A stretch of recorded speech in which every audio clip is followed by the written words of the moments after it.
Canada orders TikTok to close operations over national security concerns, a Brampton landlord falls victim to an e-transfer fraud, and a study finds generative AI lacks coherent world understanding despite its impressive capabilities.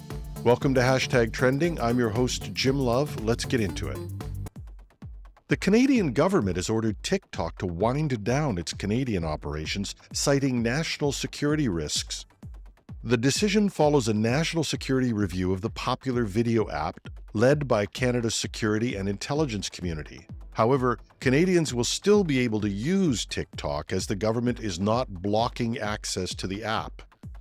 Innovation Minister François-Philippe Champagne said TikTok's operations in Toronto and Vancouver posed a potential threat to national security. We came to the conclusion that these activities would be injurious to our national security, Champagne told CBC News, without providing further details. Despite shutting down operations, as we mentioned, Canadians can continue using TikTok, though Champagne urged users to be cautious. Parents and anyone who wants to use the app should be mindful of the risk.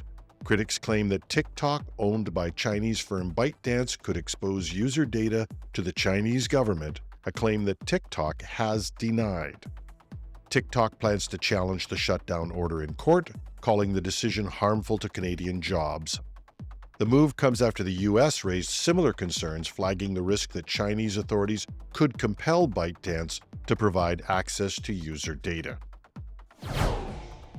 A landlord in Brampton, Ontario, near Toronto, for our American listeners, has fallen prey to a type of scam called Interac e-transfer interception fraud, losing $2,000 in the process. Jai Walia, who rents out 2 units, was expecting 2 rent payments in September, but the transfers never made it to his account. Walia later discovered that his email had been hacked. Scammers used his compromised email to set up a fraudulent bank account with auto deposit, rerouting the funds meant for Walia. "I'm still in shock," Walia told CTV News, expressing concern over how easily his email was hijacked. Nick Biasini, a cybersecurity expert at Cisco Talos, emphasized the importance of protecting email accounts, which can be used to reset passwords for banking or other sensitive services once hacked. Biasini warned that if your adversary is in your email box, it makes them very easy for them to start resetting every password.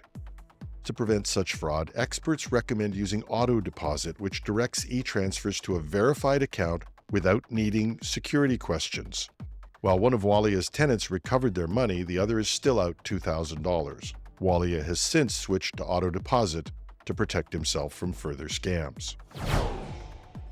A recent study from researchers at MIT and Harvard suggests that while generative AI models can perform impressive tasks like generating text or navigating cities, they don't necessarily form a coherent understanding of the world.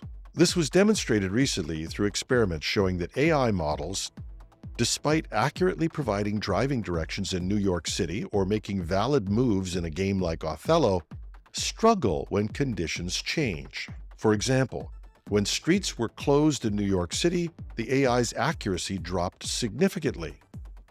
The research focused on transformers, the backbone of large language models like GPT-4, which predicts the next word or token in a sequence.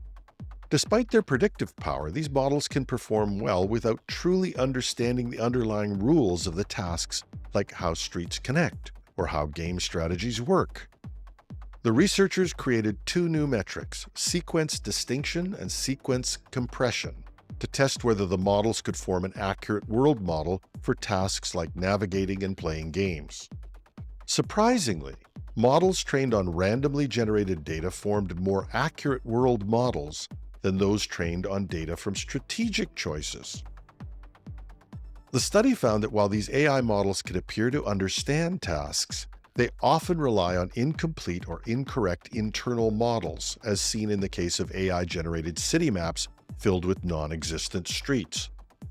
The researchers argue that for AI to be useful in more complex real-world scenarios, scientists need to develop better approaches to ensure that models not only make accurate predictions, but also form coherent and reliable world models. The research raises important concerns about deploying AI in real-world settings where unexpected changes like detours or novel challenges could lead to failures. Now, a bit of an editorial note on this. Nobody, including those who design these models, is unaware of how a transformer-driven large language model is designed to function. For example, LLMs are not inherently designed to do even simple, let alone advanced math, but today, ChatGPT and others perform mathematics at the PhD level. So, take this story for what it is, a realistic report on a current limitation of these models. But don't think that it's a stake driven through the heart of large language models. I include it in our story lineup because I think we could all fall victim to what's been called Amara's Law. Amara, for those who don't know, is a futurist and a researcher at the Stanford Research Institute. His law states that we tend to overestimate the effect of a technology in the short run and underestimate the effect in the long run. AI will have a massive impact on our world, but predictably, we're going to start discovering some of its pitfalls. We've covered some stories on cybersecurity flaws and now functional issues that are only going to come to light as we start to make greater use of AI. And we'll be covering what we hope is the reality of AI and its use in business over the next weeks and months, and coming up for air to hopefully cover some other stories as well. As always, I'd love to hear your opinions. And that's our show for today. You can reach me at editorial@technewsday.ca. I'm your host, Jim Love. Have a fabulous Friday.